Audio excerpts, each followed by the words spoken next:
Ayer a las 6 de la tarde, la cadena nacional de radio y televisión fue utilizada por el PIT-CNT y aquellos que apoyan la papeleta blanca del sí a favor de introducir unos cambios a la seguridad social directamente en la Constitución de la República. Vamos a escuchar parte de lo que decía la cadena ayer, que fue realizada por dos mujeres, llevada adelante por dos mujeres, e incluyó también testimonios de jubilados del BPS y también de las AFAPs, y también discursos, partes de discursos, entre otros, de Marcelo Abdala. Tenés derecho, después de toda una vida de trabajo, a disfrutar de tu familia, de tus nietos y de tu tiempo. Recuperar el derecho a jubilarse a los 60 años. Porque a los 60, cuando el cuerpo ya no da más, tenés derecho a elegir cuándo jubilarte. Si perdés el trabajo después de los 55 años, es muy difícil conseguir otro. Y aún no hay soluciones al respecto.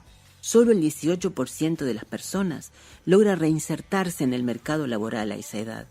Y esperar sin esperanza hasta los 65 es condenar a esa gente a la miseria. Este es uno de los debates centrales de esta campaña electoral, junto con el tema allanamientos nocturnos. Pero, ¿qué más está detrás de la papeleta blanca? ¿Qué otras cosas estamos discutiendo, además de la edad de retiro, además del sistema de previsión mixto y de ahorro voluntario que plantean las AFAPs, y también incluir o equiparar el salario mínimo a la jubilación mínima? Estamos en comunicación ahora con el doctor Nelson Larrañaga, director de la práctica legal en relaciones laborales y seguridad social, experto en la materia, hombre de consulta de este programa cuando de temas de seguridad social y de relaciones laborales se trata. Doctor Larrañaga, ¿cómo le va? Buenos días. Hola, buenos días, mucho gusto, muchas gracias por este espacio. Por favor, el gusto es nuestro. Doctor, ¿qué es lo que está en juego el domingo 27 con respecto a lo que propone la papeleta del sí? Bueno, lo que está en juego en realidad acá es un tema de defensa de derechos que esta propuesta de plebiscito deja de lado. En primer lugar, desaparece el sistema mixto y se pasa el pasaje de los afiliados a un régimen de reparto puro, sin consulta previa. Es decir, la propuesta es decir, todos los que hoy están en el sistema mixto, es decir, solidaridad internacional y ahorro individual en una FAP, eso desaparece y pasa al régimen de transición intergeneracional o reparto puro. Es decir, ese es el primer, vamos a decir, cercenamiento de derechos, la libertad de elegir, que está protegida en la Constitución. El segundo derecho que se elimina es el ahorro individual. Es decir, cada persona tiene en su cuenta sus ahorros con fines jubilatorios, y de la noche a la mañana se le cierran la cuenta y esos fondos pasan a un fideicomiso colectivo, con lo cual se le da preferencia a lo colectivo por encima de los derechos individuales, que evidentemente las personas son expropiadas de estos fondos sin indemnización ninguna, como exige la Constitución. Además, no hay ninguna razón de necesidad o interés general que requiere también la Constitución para realizar una expropiación. En realidad es la inversa. El interés general está en que las personas ahorren con fines jubilatorios y no que se le expropien esos fondos y se lo dejen sin ahorros, ¿verdad? Y después, bueno, ahí hay todo un tema de los parámetros jubilatorios que se modifican, que pasan a la Constitución, es decir, 60 años de edad y 30 años de servicio para acceder a la jubilación común. Después la prestación jubilatoria que se rigidiza en cuanto a un régimen que fue previsto como de transición en la ley 10.713 del año 96, y se lo establece como obligatorio y permanente, y después el mínimo de cada jubilación y pensión igual al salario mínimo nacional. Uh-huh. Estos tres componentes generan costos extraordinarios, crecientes, que evidentemente se van a tener que financiar con impuestos, por ejemplo, con aumento de la tasa básica del IVA, y eso va a generar un efecto en la inflación, con lo cual estos dos componentes, inflación alta más aumento de la tasa del IVA, este es un paquete que evidentemente va a corroer, va a afectar los ingresos tanto de los activos, de los salarios, como de los pasivos. Y va a afectar a los menores ingresos. O sea que esta reforma que quiere apoyar a los sectores de menores ingresos, jubilados, pensionistas, en realidad van a quedar en una situación peor de la que hoy están. Ahora, doctor, permítame hacer una pregunta aquí. Ayer en la cadena de televisión lo que se advertía también era gente que recibía magrísimos ingresos de parte de las AFAPs. Hay una persona que recogía 500 pesos de jubilación, digamos. ¿Eso no complejiza también a la hora de defender un sistema que, por sus propias características, digamos, hay que ver de qué trabajaba el pensionista, hay que ver cuál fue su trayectoria laboral y una serie de cosas más, pero uno advierte que hay mucha gente defendiendo un sistema que, entre otras cosas, implica estas jubilaciones muy magras, ¿no? A ver, yo vi lo que se presentó en la cadena, y la verdad que fueron seleccionados casos que habría que analizarlos en forma individual, porque evidentemente si uno no tiene una trayectoria de aportes, ¿verdad?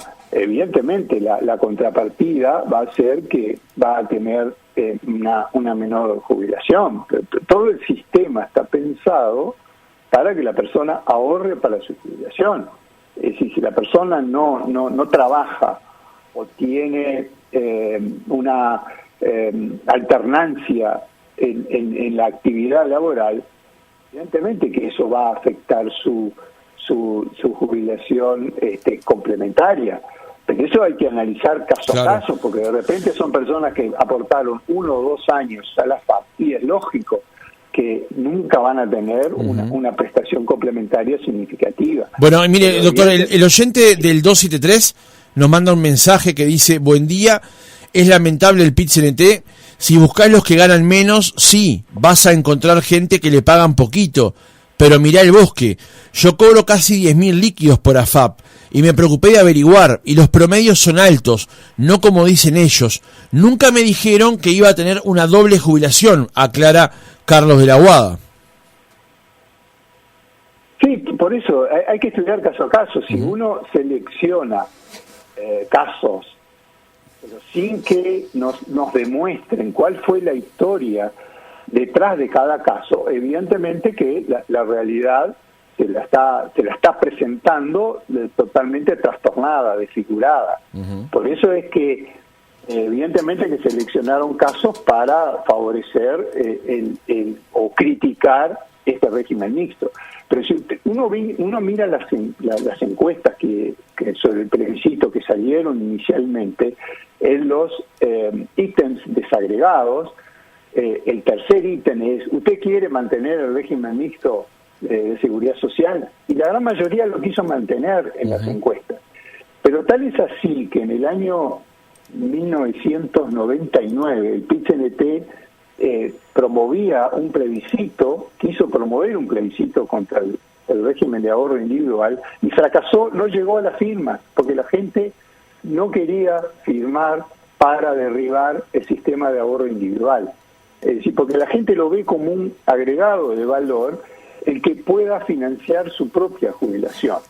Es más, en la reforma del año pasado se prevé un sistema bastante interesante en que las personas pueden ahorrar voluntariamente haciéndose una cuenta separada del sistema de ahorro individual obligatorio, y ahí poner sus ahorros para su futura jubilación. Incluso puede acordar con su empleador que el empleador le haga un depósito, me llama convenido, en su cuenta de ahorro individual.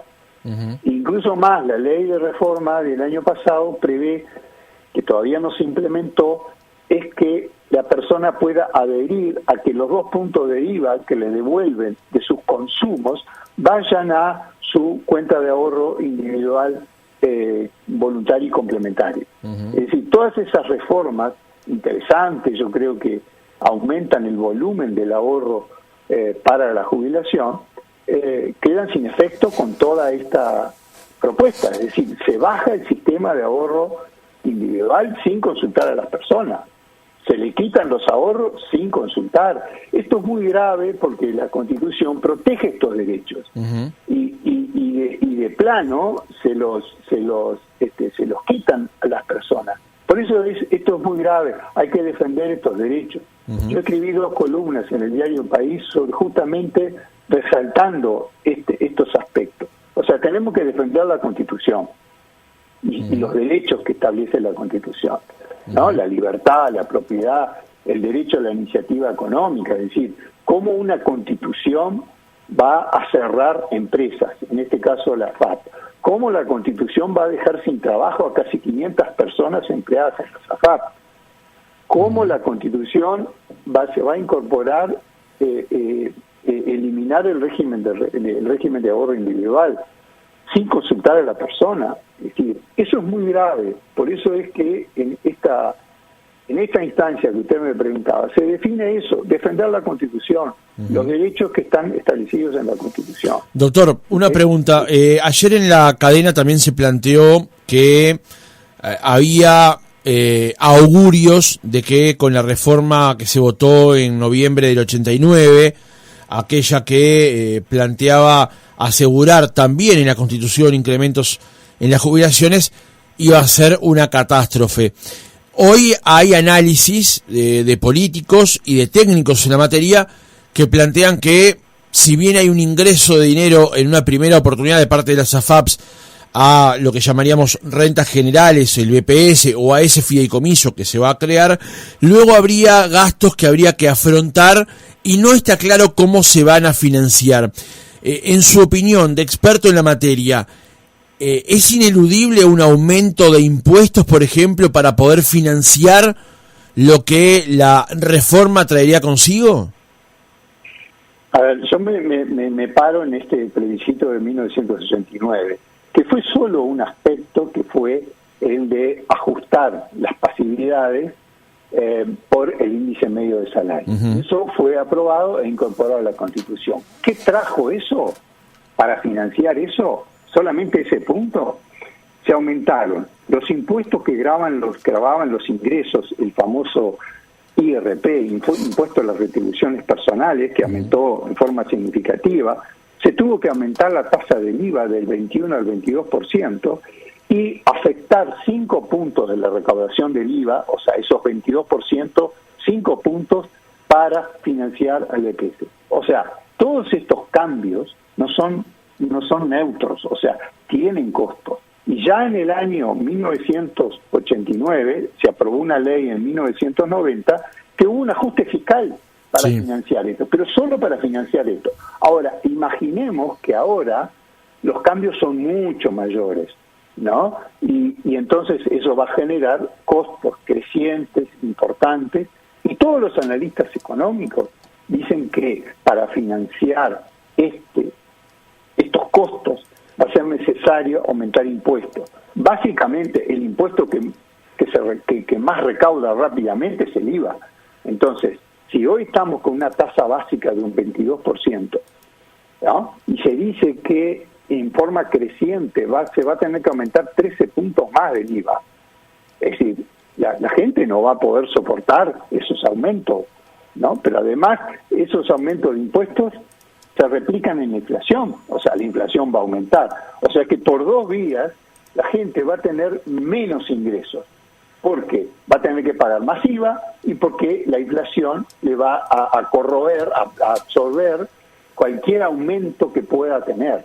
Y eso tiene un impacto en las relaciones laborales, porque los salarios van a rendir menos, en los consejos del salario en el 2025 va a haber reivindicaciones para aumentar más los salarios, para absorber la inflación, y eso entramos en un círculo vicioso de retroalimentar la inflación que no para nunca. Esto ya lo vivimos en el año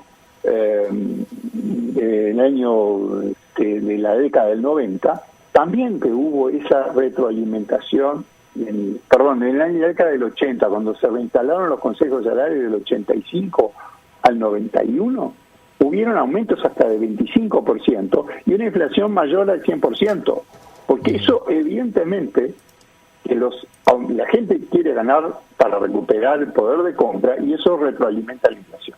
Entonces, eso va a suceder también acá si se aprueba esta reforma. No va a alcanzar el dinero que recauda BPS, ni tampoco con los impuestos que tiene afectados. Obsérvese que desde el año 1995 hay 7 puntos de la tasa del IVA que van para financiar a BPS. El IAS, el impuesto que pagan los jubilados, también va para financiar la seguridad social. Había un impuesto que era el COFIS, que se derogó, pero eso que se recaudaba del COFIS también ahora el Estado central se lo tiene que dar. El impuesto a la lotería, por cada billete de lotería que uno compra, el 5% va a la seguridad social. Y con todo eso no alcanza.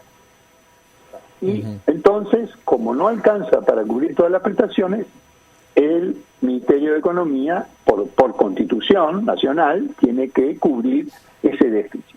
Entonces, si el déficit aumenta con esta reforma a plebiscitar, más dinero va a tener que poner el Estado central. Va a tener que distraer recursos que podrían estar perfectamente afectados a la salud, a la educación, a erradicar la pobreza infantil, y todos esos recursos se los lleva la Seguridad Social para financiar esta reforma.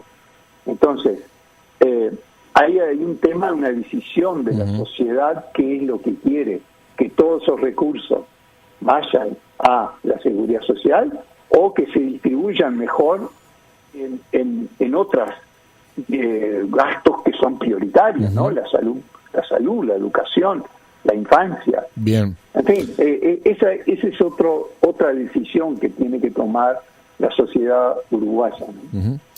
Doctor Nelson Larrañaga, abogado laboralista, profesor en Relaciones Laborales y Seguridad Social, columnista, autor de más de 20 libros de la materia. Gracias por haber estado otra mañana con nosotros. Ha sido un placer, muchas gracias.